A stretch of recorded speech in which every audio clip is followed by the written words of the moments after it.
Hi guys, welcome back to our channel Stuff About Tutorial, and in this tutorial we are going to talk about symbols of logo on Wix.com. Guys, I've selected this logo and but the symbol of logo is not that type what I want. So I want to change it. And then how I will do?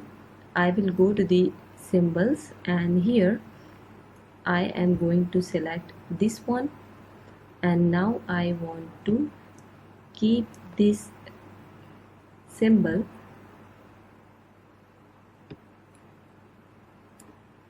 in this circle. Okay, but the color is both objects is same.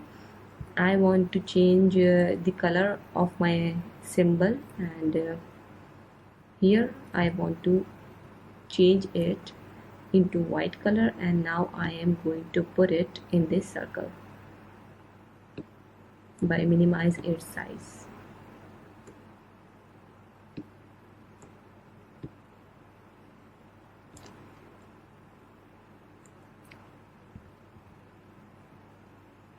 As you can see guys, my symbol has been changed, and same as you can select your favorite one. There are so many suggestions of symbol in the fitness type of logo, so you can select your favorite one and you can add your symbol over here.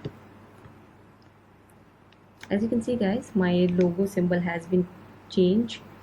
So this is how to change symbol of logo on Wix.com. Hope you like this video. See you in the next one.